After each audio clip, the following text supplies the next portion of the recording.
What is going on, my broskiis? My name is Toadskii, back again, here to bring you guys yet another One Piece Treasure Cruise video, day 3 of Season 3 in the Grand Party, and we're going to be covering versus Yamato this time.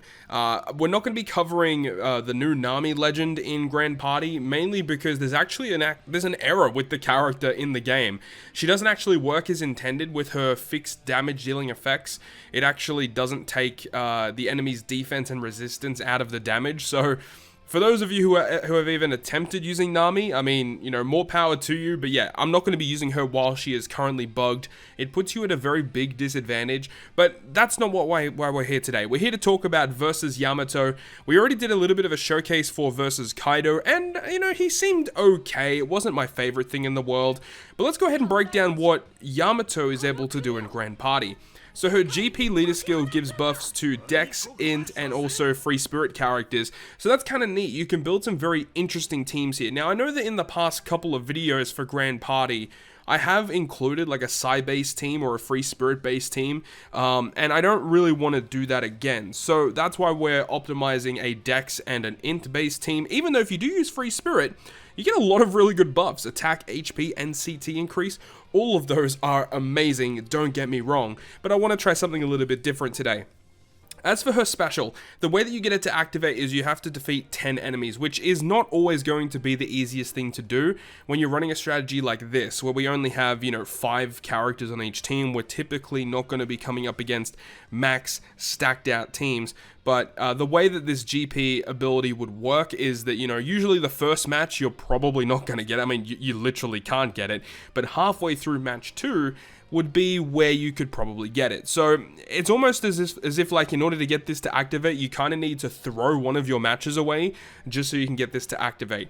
But I don't really understand why they let you activate it twice, because if you're activating it twice, then that's kind of crazy. But the effect targets 3 high defense enemies for 4,500 fixed damage, and then if there are any quick enemies, you inflict them with half stats for 20 seconds. It's just crazy that we have, you know, a Rumble ability or a Grand Party ability such as this when Gold Roger exists. Like, it's just so dumb that Gold Roger, who is that old of a character, has a Grand Party burst that is just so much better than everything else in the game still. I don't understand why they don't kind of power creep some of these units, because none of these characters are even close. But we're here for a little bit of variety today. So we're going to be using our Dex-based team here, which is pretty typical looking for Grand Party. And then we have the second team, which is going to be our Int-driven based squad. And of course, the little piggy, the Strength Pig, the most OP unit in the game, that's going to be just there to reduce our total battle power so that we can hopefully locate easier opponents. So with all that being said, let's go ahead and jump into the matches. So finally jumping into the matches here, this is not actual live commentary. I did record these clips while I was away from the computer. So what you're seeing here is me selecting the opponent for this Yamato team to go up against here. And of course we do see that the first team is a pretty intensive side team. And I thought, you know, because we've got a Dex team, we have an Int team, we had a better matchup against the other two teams, so I felt like it was a pretty easy decision to just tank against the side team. And then they do actually have a quick team, which is with this Uta, and we have a pretty comfortable time here as we do have a pretty powerful Dex team. One thing that we can kind of see on the opponent's end though is that they actually are using the new like super evolved version of Uta, and this was another character that I was contemplating using because the Grand Party bursts seem very intriguing. A burst that you could use 3 separate times, and all you have to do is wait 25 seconds and you can launch it. So technically speaking, you can launch all 3 in one fight if you are inclined to do so. And the effect is interesting because it gives you plus 10 attack, plus 10 defense. I think it heals you for a bit. It special reverses your opponents. It's a really interesting burst actually. So maybe moving forward into the future, we might, you know, rediscover this Uta character maybe in next month's Grand Party. I feel like heading into day 4 and day 5, I don't know if I'm really game enough to attempt it once again. But of course, we've got a pretty powerful team here, and we can tank these hits pretty comfortably. as we have Yamato when she eventually gets her chance to launch. I believe she actually gets special reversed here due to the actual burst skill of Uta. Blackbeard is so good as well if you're up against quick teams or even strength units as well, because he health cuts, he does damage to quicken decks, and I think he also does defense down to quicken decks as well, or strengthen and quick, should I say. And there's the Uta skill with the stat boost on the opponent's side, and then also special reversing us. So it reversed our Yamato special, which is kind of annoying actually, because it means we can't get that special to launch to do additional damage towards the against the quick opponents, because as we know, Yamato does a lot of damage, but then if there are quick enemies, she does even more damage against them too. Doflamingo getting special reversed as well is very annoying, because he also does hit really hard, but at the same time, it was a blessing in disguise, because they reversed the Dofi special so that he was able to launch past 50 seconds, which let him do a little bit more damage to the opponent, which is cool. One thing that is kind of annoying, we kind of touched up on earlier on in the video, is the fact that the actual Grand Party burst of Yamato is very difficult to achieve in this kind of team setup here, because you need to KO 10 characters in order to get it to activate, so it's pretty difficult for that to actually happen. Anyways, we win comfortably against the Dex team. Moving on now to the Strength team. Now, one thing that I will say is that if the opponent's kid was actually invested, I think we probably would have lost this match. I believe the kid was not invested with max special level, because the damage that the kid does is essentially nothing. You do see here that Uta launches the Grand Party Burst, which is really good for us. If they're going to launch it, this is the best time to do it, because no one will have their special ready. The special reverse is negligent, and they do get increased attack and defense, and the healing, of course, at the start of the game literally means nothing. However, Uta will be able to charge up that Grand Party Burst once again. So from here, you can see the Grand Party Burst, and once again, we get special reverse, and of course, Yamato was the character that got special reverse, character that we probably want to, keep up because of the halving stats, and same with Moria. Moria also got hit with the special reverse. Would have been very useful to get those specials to actually activate there. But either way, we can see that kid's gonna launch and he does like kind of whiff. So at this point in time, I was actually getting pretty scared, and you can see Luffy crew actually does pretty good damage here and essentially hastes the whole team. So at this point here, I thought we're pretty much going to lose, and K-Dad, he hits relatively hard. We still tank it, we're still barely alive here.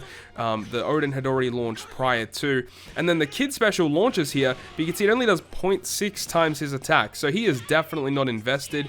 If he was, it probably would have knocked out 2 or 3 characters, and it probably would have been the end of the match.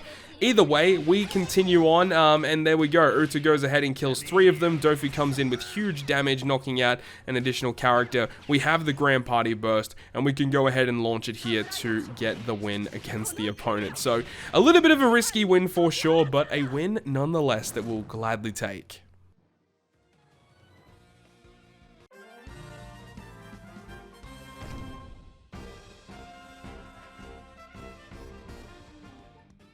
Trying to find a matchup for our second match, and we can see straight away we get hit with 3 Goldie Rogers, and I do not want to take on Goldie Roger. Luckily, we do have refreshes. If we didn't have refreshes at this point, I don't think I would have risked it against any of these characters here. It was just a little too risky for Yamato to go ahead and take on.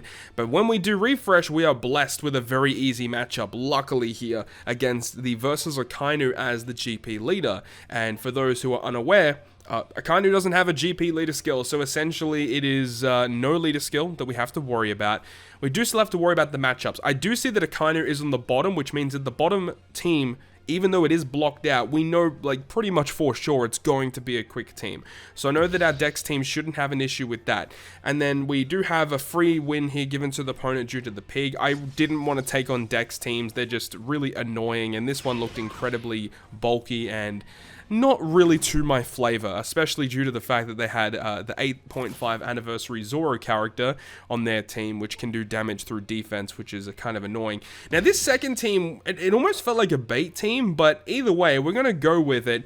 And once again, I think this is also a team that might not have a lot of investments, but that's what you hope to achieve when you run, this type of Grand Party setup where you don't have full teams on all 3 of your lines, You're trying to lower your combat power power to locate opponents that have not much investment. And I think that's exactly what we had here, luckily, because these dual units don't really do that much damage, and we do get kind of lucky as well in terms of the characters that we're able to hit. Obviously, the scary thing here is Roger and Whitebeard, so as long as we can knock out Roger and Whitebeard, I'm gonna be happy. We do see the half stats come in, which is very good, and Ace and Yamato kind of tank that hit due to their shield buff that they have. And then here we have Kid, and this was the surprising thing here. So Kid launches his special and knocks out 3 of them straight off the cuff, which was awesome. And then at this point, we know it's just a free win. There's literally nothing that they could do. So that's awesome to see. So now we just have to look forward to the 3rd match. We know that we took the L on match 1, or game 1 should we say. Game 2, we got the win, which is pretty awesome. So now we move on to game 3. Now remember, this was a hidden team. However, due to the evidence that we had on hand, we can safely assume that it will be a quick team. You know, it'd be kind of weird if they debated us, even if it was... I can't even think of what they could possibly put in there that would put us in jeopardy. I mean, maybe if they ran some weird int team that was like super bulky and was able to outlast our team. I don't know. Either way, it was a quick team, and with that being said, I felt very confident that we would be able to get the win, considering the fact that this team doesn't have a lot of synergy. Odd to put Super Tandem Shanks on the team, considering he is a cerebral focused character. We do see Akainu and Kaido as well. They use the GP burst, but, you know, as said earlier, this character essentially doesn't have a GP leader skill. He has the base ability, so we don't have to worry about that at all. And at this point here, we know that we can just wait for our specials to go, and we can get the win that way. Unfortunately, once again, we can't really get the GP burst to activate. You see, there's only a few characters left. You know, we can't get it to activate, which is a little unfortunate. Doflamingo launching his special first, which is surprising. And then from here, we just tank the hits all the way to victory. Who's launching next? Akaino's going to launch his health cutting special, which obviously is alarming, but at this point, it really didn't matter that much. Here we go with the Yamato special, damage, and then damage to the quick characters, and only 2 characters remaining. They launch the GP burst, doesn't really matter. We have Doflamingo for normal attacks, and then Luffy will be able to secure the win. So once again, a pretty lucky one in terms of investments for match 2, or the second game here, but a really easy win on the end.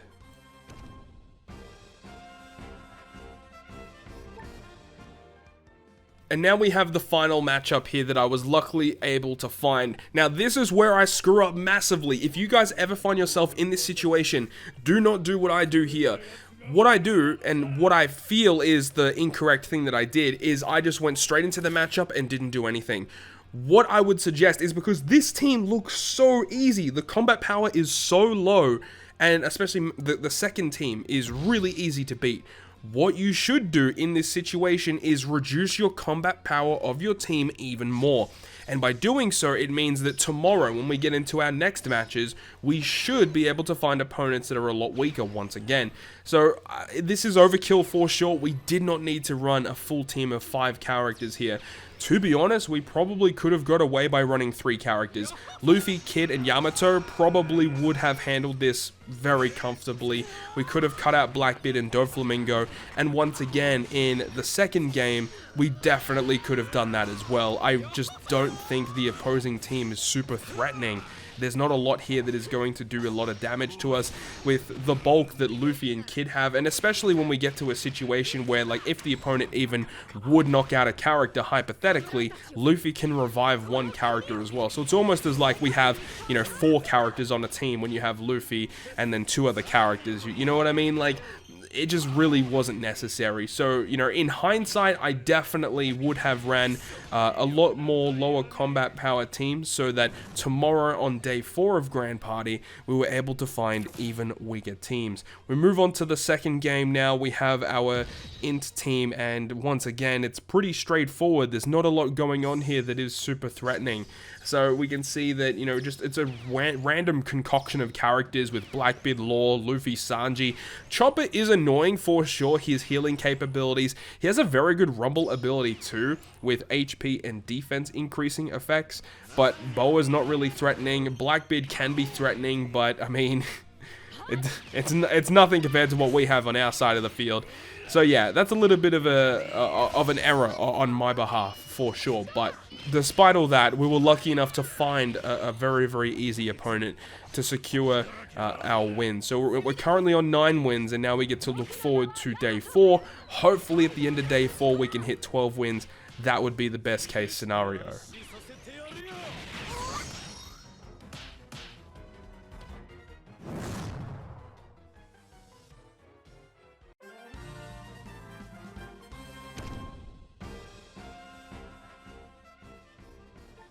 So all in all, that is going to wrap it up from me today. Moving forward into day 4 and day 5, I am likely going to be switching things up to Goldie Roger, because now we're getting into that point in time where we really got to try and get those wins. And of course, it's getting to that point where it's actually very difficult to locate, you know, certain opponents, you know, and they're going to start hiding teams away from us. So moving into day 4 and 5, I'm probably going to shift towards using Roger. We'll have to wait and see how things progress. But that is going to wrap it up from me. Thank you so much for watching the video. If you guys enjoyed the video, make sure to go ahead and leave a like. And if you want to stay up to date with all of the content that I post, including more One Piece Treasure Cruise content, make sure to hit the subscribe button down below. But other than that, guys, I'll see you guys within the next video.